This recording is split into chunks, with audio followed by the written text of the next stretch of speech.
Witamy Państwa w Żelazowej Woli. To tu urodził się Fryderyk Chopin. Dziś tutaj znajduje się dom urodzenia Fryderyka Chopina otoczony pięknym, zabytkowym parkiem. To tu odbywają się recitale pianistyczne, które są magnesem dla melomanów z całego świata.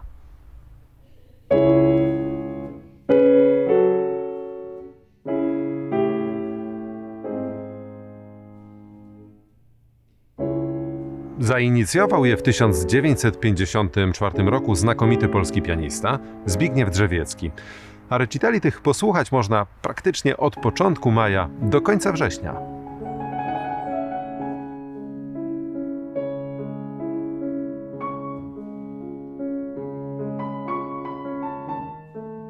Na początek trochę historii.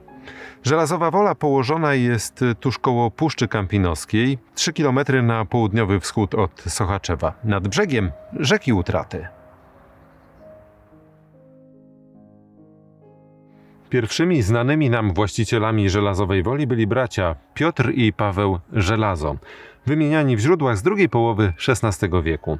Później Żelazowa Wola zmieniała właścicieli, a w 1798 roku majątek ten kupiła hrabina Ludwika z Węgerów z Karpkowa. Hrabina poszukiwała guwernera dla swoich dzieci. W 1802 roku zatrudniła Francuza Mikołaja Chopina, który już od 15 lat przebywał w Polsce. W tym samym czasie w prowadzeniu dworu pomagała z Karpkowej uboga szlachcianka Justyna Krzyżanowska. Prawdopodobnie to właśnie w Żelazowej Woli poznali się przyszli rodzice Fryderyka Chopina. Po ślubie państwo młodzi zamieszkali w oficynie dworu, który już dzisiaj nie istnieje.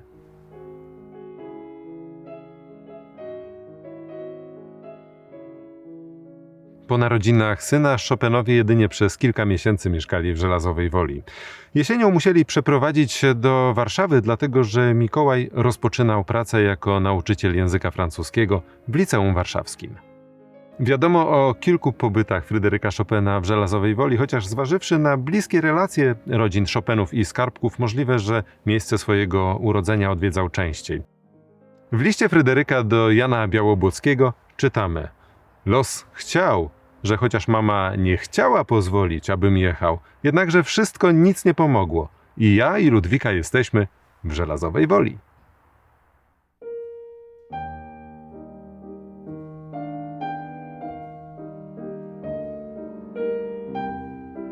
W późniejszych latach majątek w Żelazowej Woli zmieniał właścicieli. Przez jakiś czas był w posiadaniu syna słynnego filozofa Andrzeja Towiańskiego, Adama, który miał w planach utworzenia w Żelazowej Woli, w oficynie, w której urodził się kompozytor, miejsca pamięci. Jesienią roku 1891 Żelazową Wolę odwiedził rosyjski pianista i kompozytor Mili Bałakirjew. Bałakirjew był bardzo poruszony złym stanem zachowania miejsca, w którym przyszedł na świat genialny Fryderyk Chopin. Udzielił w prasie wywiadu, który odbił się szerokim echem. No i wówczas sprawą zaczęły interesować się warszawskie środowiska artystyczne. Dzięki staraniom Warszawskiego Towarzystwa Muzycznego i Milija Bałakirjewa w 1894 roku w Żelazowej Woli odsłonięto pierwszy na ziemiach polskich pomnik Fryderyka Chopina, zaś w zachowanej oficynie urządzono muzeum.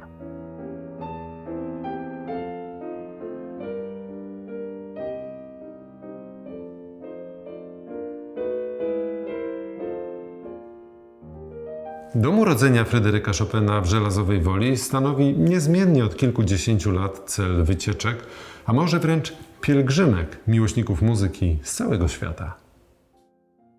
Pomysł utworzenia w Żelazowej Woli muzeum poświęconego Fryderykowi Chopinowi pojawił się już w końcu XIX wieku. Pracę nad jego realizacją poważnie rozpoczęto w latach 30. XX wieku. Wówczas gruntownie wyremontowano oficynę, dodając do niej ganek kolumnowy, który nadał budynkowi cech dworu szlacheckiego. Zaczęto też pracę nad wyposażeniem wnętrz. Inauguracja stała się niemożliwa ze względu na wybuch wojny w 1939 roku. Ostatecznie doszło do niej w roku 1949, czyli w roku stulecia śmierci Fryderyka Chopina.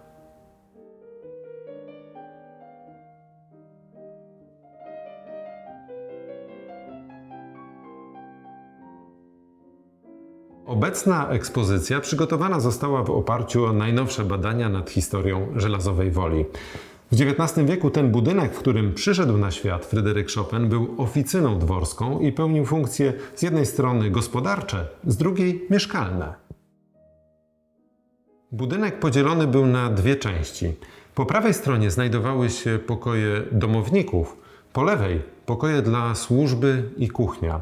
W obecnej ekspozycji mamy opowieść o tym, jak przeplatały się losy rodzin Skarbków i Chopinów, jakie funkcje pełnił ten budynek. Mamy także historię powstania muzeum w Żelazowej Woli.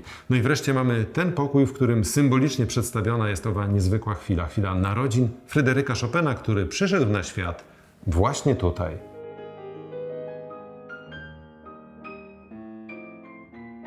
Zwiedzanie zaczynamy od wejścia w przestrzenie historyczne, od swego rodzaju podróży w czasie. Oto bowiem przenosimy się w początek wieku XIX, kiedy mieszkały tutaj blisko ze sobą związane rodziny Skarbków i Chopinów.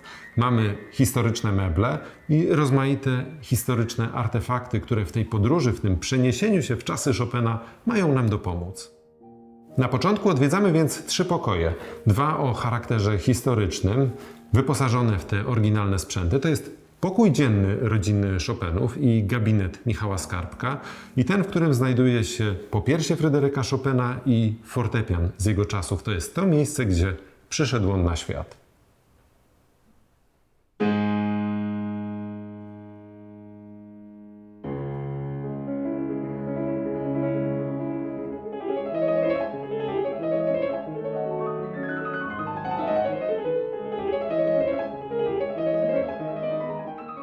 To pomieszczenie, w którym na świat przyszedł Fryderyk Chopin, potraktowano w sposób szczególny, symboliczny. Artefaktów znajdziemy tutaj niewiele. Mamy popiersie Fryderyka Chopina autorstwa Ksawerego Dunikowskiego i fortepian. To jest przestrzeń, w której niejako możemy odnaleźć duchową łączność z genialnym kompozytorem. No i to właśnie tutaj odbywają się recitale, które są tym magnesem dla miłośników muzyki z całego świata od ponad 60 lat. Dalej przechodzimy do lewej części oficyny i znajdujemy się w tak zwanym pokoju muzycznym. Tutaj zaczyna się druga część opowieści o historii powstawania Muzeum Fryderyka Chopina w Żelazowej Woli. Pokój muzyczny w swoim stylu ewokuje to, jak miała wyglądać wystawa projektowana jeszcze przed wojną, stąd specjalnie stworzone na jej potrzeby meble, tkaniny, a także dywan. No i w tym pomieszczeniu zabraknąć nie może fortepianu. W kolejnych pomieszczeniach wystawa ma charakter bardziej informacyjny. Opowiada m.in. o tym, jak skromna dworska oficyna została przekształcona w okazały dwór szlachecki, a także o tym, jak powstał piękny, modernistyczny park, który otacza dom urodzenia Fryderyka Chopina. Park, który jest wspaniałym, żywym pomnikiem w hołdzie dla kompozytora. Prezentowana tu wystawa w pewnym sensie jest historią recepcji Fryderyka Chopina. Jest to opowieść o ludziach, którzy tworzyli to muzeum, ale także o wszystkich, którzy przybywali tutaj, by to muzeum podziwiać i niejako współtworzyć historię Fryderyka Chopina. Można zaryzykować twierdzenie, że w Żelazowej Woli wszyscy razem piszemy historię Fryderyka Chopina.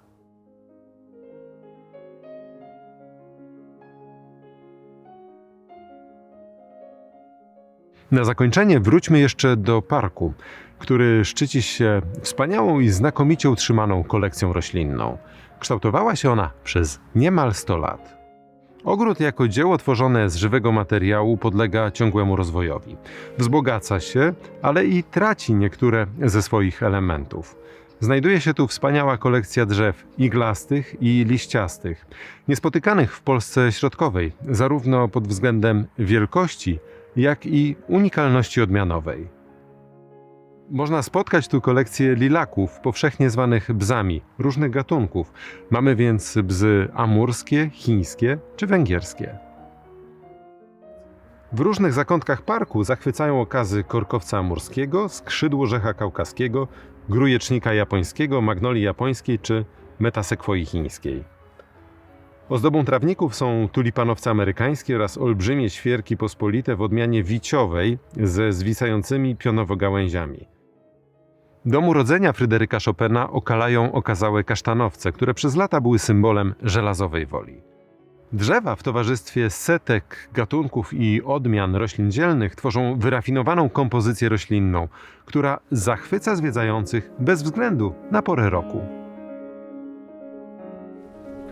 Kto kocha przyrodę, niech przyjeżdża do Żelazowej Woli.